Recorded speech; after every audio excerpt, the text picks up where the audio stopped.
Café con Fe.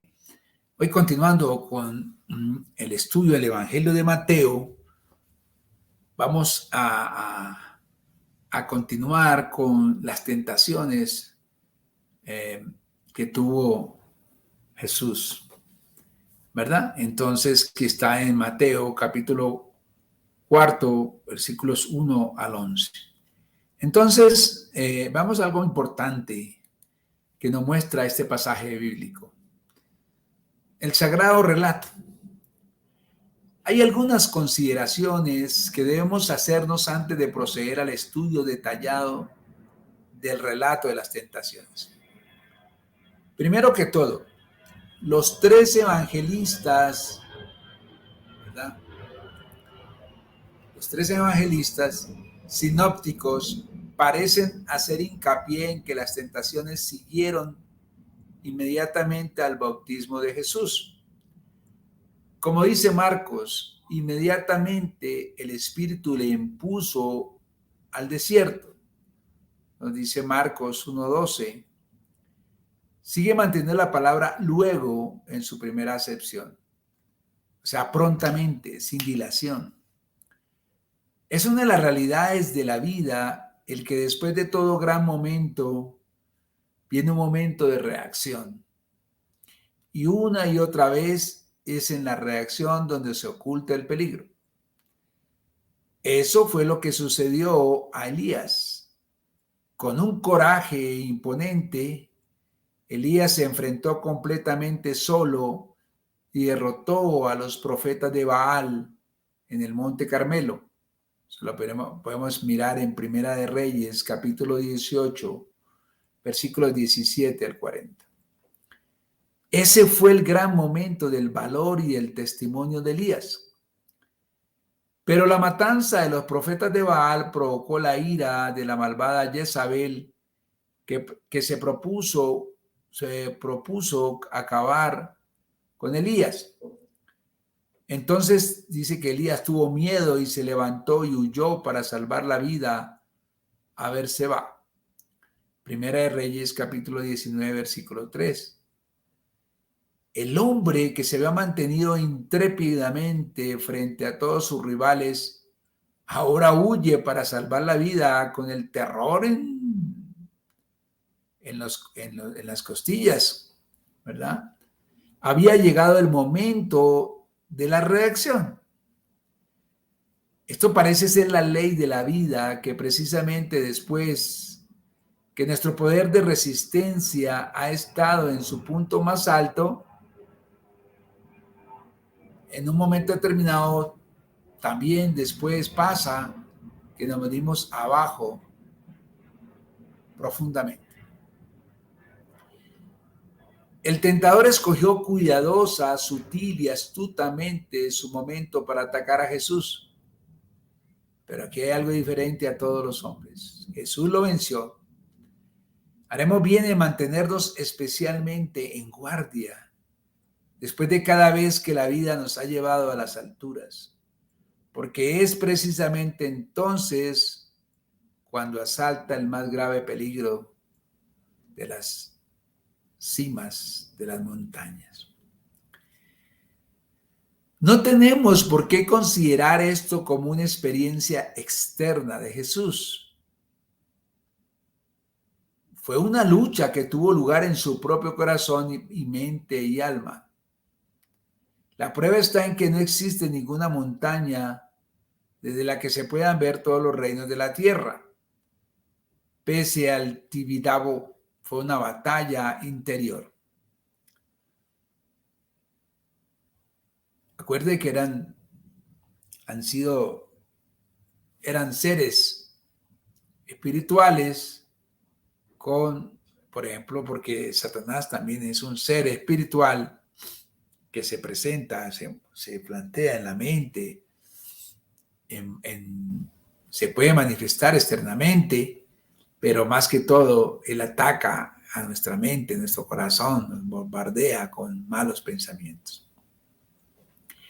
Y es en nuestros pensamientos y deseos más íntimos como viene a nosotros el tentador.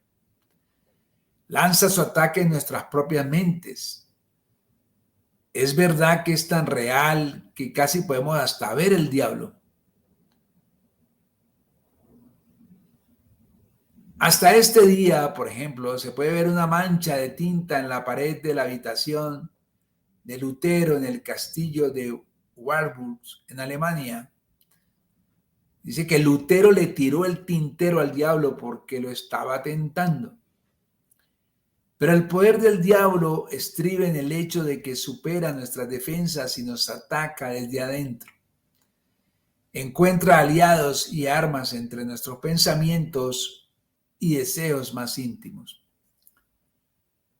No tenemos que creer, hermanos, que Jesús derrotó definitivamente al tentador en una sola campaña y que éste no volvió a atacarle ya nunca más.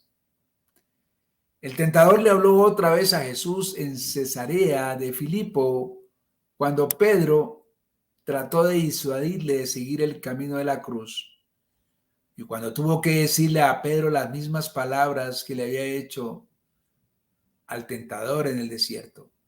Quítate de en medio, Satanás, nos dice Mateo 16:23.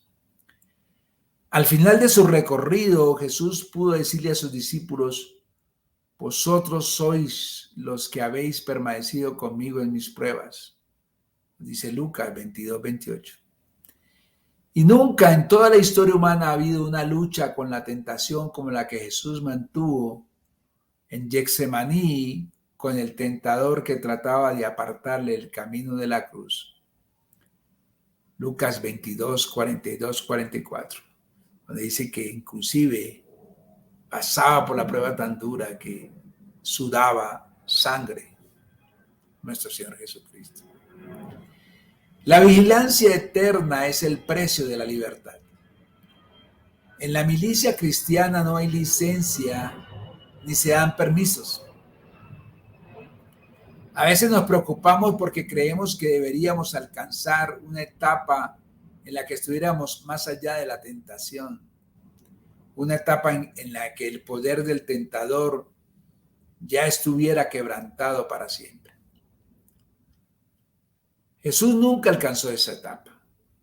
Desde el principio hasta el fin de su carrera, tuvo que mantenerse en la lucha. Por eso puede ayudarnos a pelear la nuestra. Una cosa sobresale en esta historia.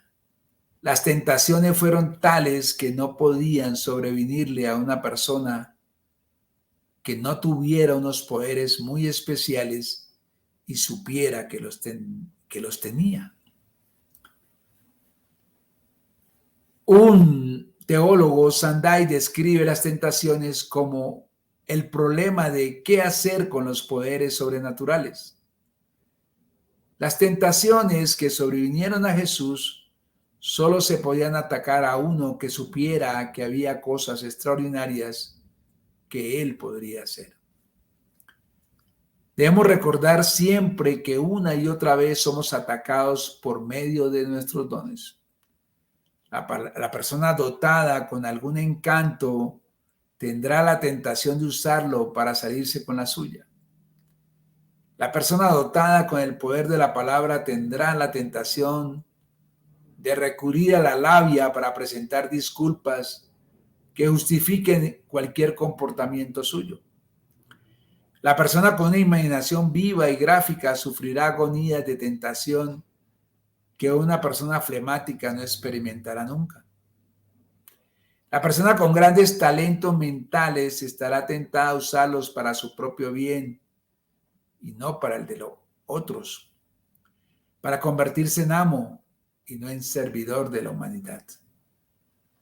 Es un hecho inexorable de la tentación que es precisamente donde nos consideramos más fuertes, donde debemos tener más cuidado de no bajar la guardia. Nadie puede leer este relato sin darse cuenta de que su fuente tiene que haber sido el mismo Jesús. No había nadie con él en el desierto cuando se estaba librando esta batalla. Y tenemos noticias de ella solamente porque Jesús mismo tiene que habérselo contado a sus hombres, a sus discípulos. Es como si Jesús nos estuviera relatando una parte de su autobiografía espiritual. Debemos siempre acercarnos a esta historia con una reverencia única y especial, porque Jesús nos descubre en ella su más íntimo corazón y alma. Está refiriéndonos su experiencia. Es la más sagrada de todas las historias, porque Jesús nos está diciendo en ella que puede ayudar a los demás en sus tentaciones, porque Él mismo fue tentado. Él corre el velo de sus propias luchas para ayudarnos en las nuestras. Hermanos, este es un tema muy interesante y en la próxima seguimos escudriñándolo y analizándolo más profundamente.